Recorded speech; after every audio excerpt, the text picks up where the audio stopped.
Is that Kerry and Jeff? It is. Steve is on vacation. Tina, how are you? Oh, lucky him. I hope he's somewhere tropical. His front porch is as tropical as it's going to get, and he's going to enjoy it. All right, cool. How is everybody over there? We're good. How about yourself? All right. Well, we had a big week around the Palisades Center. We did. This week, sort of a 1-2 punch in terms of the news. On Thursday night, the Clarkstown Town Council voted unanimously to finally hold this referendum to let the voters decide as to whether they want to give permission to the Palisades Center to build out its existing 240,000 square feet of space on the fourth floor. And a side note, which was interesting about the process, we might call it inside baseball or we might not, but while the vote went down unanimously to hold this referendum on November 3rd in the general election, it was interesting that the original phrasing of the question included that the Clarkstown supported the decision to lift the restrictive covenant. The thinking being that, by some council members, that if the town showed its support, it was more likely that voters would trust the town's decision and would vote in favor. All of the council members unanimously agree that they should, unshackle the mall and let them have this internal expansion, given the dire situation of the retail industry, compounded by the pandemic virus and the economy, and all the factors that are, hampering the mall's ability to, find a way to reinvent itself. Anyway, what clearly had been decided in executive session was briefly discussed in open session, and that was to scrub out in the question the town of Clarkstown's support to lift the covenant. So it was Frank Borelli, Councilman Frank Borelli, who objected to showing the town's support, and in the end of the day, that part of the phrasing in the question was scrubbed, and it will be just left entirely for the voters to decide whether flat out they want to lift the restrictive covenant. And I think it's going to be certainly an interesting thing now to watch how this plays out, because one of the things that was said is, okay, well, if we're not going to include that phrasing in the question, will the town, in the lead up to the vote, I guess do some sort of an education campaign to encourage voters to lift this restrictive covenant.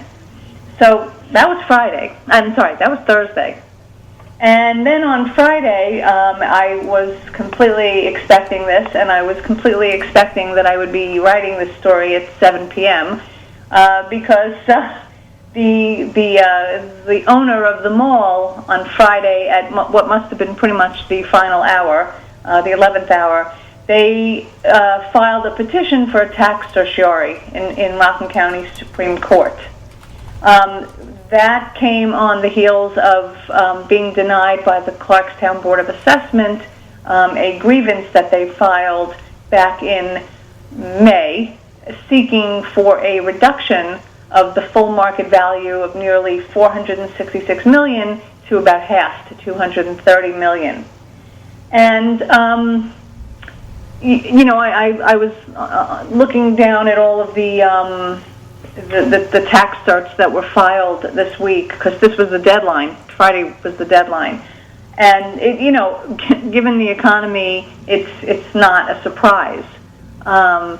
But it will be interesting to see whether these two issues, how they mingle together. in a sense, if you think about it objectively, you should think that, well, they're not related. The restrictive covenant is sort of a long time coming, and the tax cert, is a business decision, and one could argue that if they go for the tax cert, but they have the freedom to build out their space, I don't know, perhaps there's a looser argument for their ability to get back on their feet. One of the questions we had from a caller this morning was, I don't know whether I should vote up or down on the referendum at this point because I don't know what Palisades Center's plans are. If I knew they were going to build this, I would maybe be inclined to vote for it. If I knew they were going to build that, then maybe I'd say no, I don't know. But that's not something I don't think they even have in the works yet at this point. Or what do you think? Well, I think you're 100% right, and I think that is a very good point and very problematic. And I think that even if we hadn't been living in the twilight zone as we have for the last 6 months, I think that here today, the Palisades Mall would have said something to the tune of, we're going to reinvent that fourth floor for, entertainment-oriented experience. And they would not necessarily have had a specific tenant.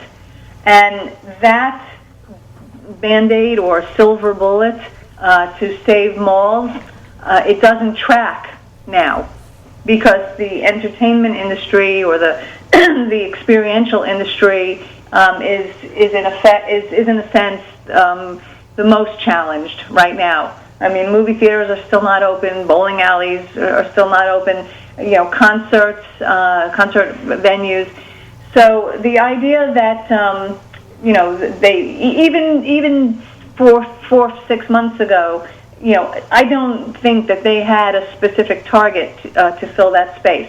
They just seem to want the freedom to fill that space. Now, the question that is going to be before them and every mall is what to do to reinvent and how quickly they can do that.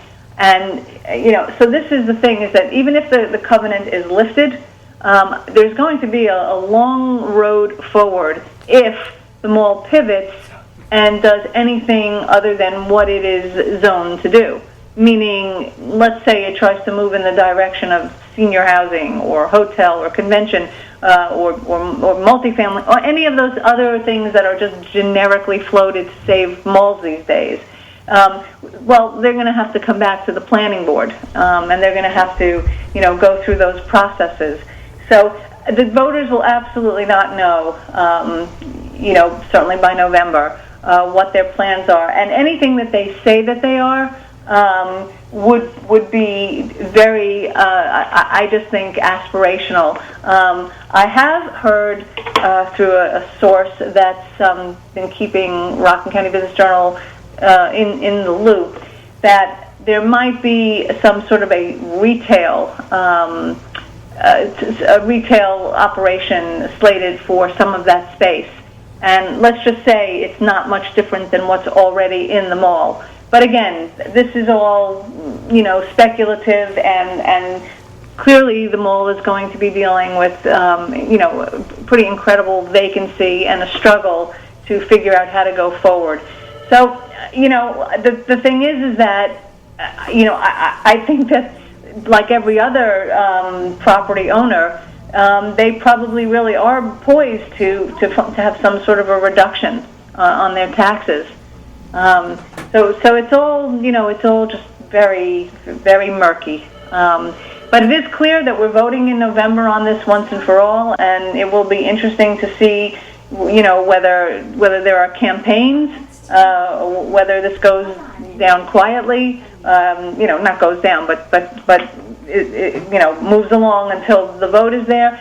And when one voter explained,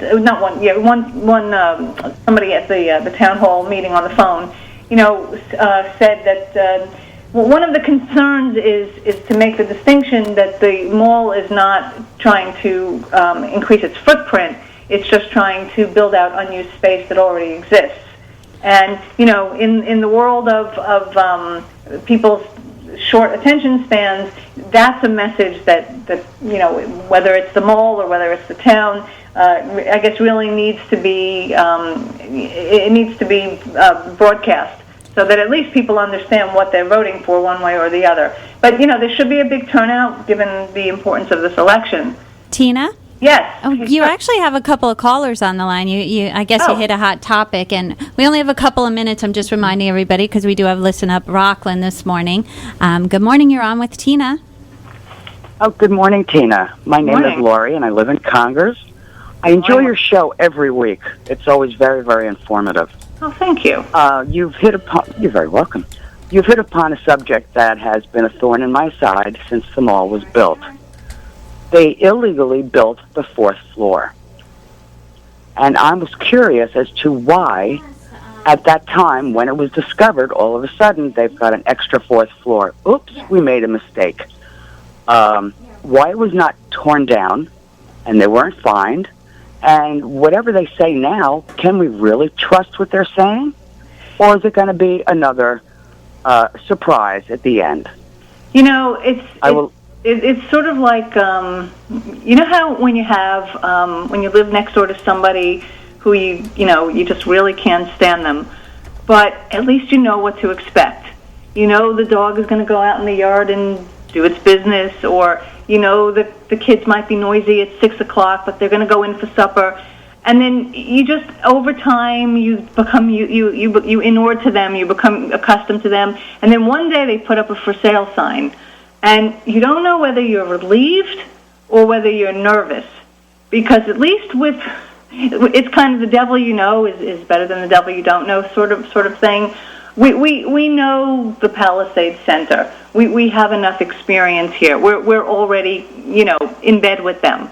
And here's the thing: they're so big, they're so colossal, and they're so integrated in our local economy that even if there's a feeling of bad blood, it probably, in the end of the day, makes sense to figure out how to live as neighbors, as opposed to shooting it out over the fence, to continue the metaphor. So I think the answer is yes. I know there's a lot of bad blood. Yes, I know they've done untrustworthy things. Yes, there's certainly issues with maintenance and security. But in the end of the day, they sort of have us over the barrel, us the taxpayers over the barrel as well, because they represent such a significant part of the economy. So it's kind of like we have to hope for their success, because their success is our success. That's my thought is, one might just need to hold one's nose and let them have their space and hope that converts to ratables, because that's what the taxpayers are really sorely going to need when this is all said and done and all the casualties are counted, both at the mall and in general in our local economy. One more quick caller. Mary Ann's on, and we do have to make it quick because, again, I have another show coming up. I was just wondering if they would consider using some of their space for like office suites, since a lot of people now are working from home since the pandemic, because of it, and maybe some of it is welcomed, and we won't have as much traffic going over the bridge. People could work locally. Is there anything? I know I only have a few minutes, so I can't go into it, but is there anything like that we'd be open to? And I know what you mean. It's like having a family reunion, and you have to invite them anyway. Yeah, save exactly. the name. Yes. If they, they're a big, sophisticated operation. They've got all the number crunches. If they can really validate that there is going to be a need for socially distanced office space, they're going to be grasping for an answer. I mean, they know that they don't have a string of retailers lining up to occupy the space, given the retail environment. So, but the question is, do we already have a glut of office space? Do they have an opportunity to build like a new kind of office space that's more pandemic friendly? I think they do, and I think that's a good idea.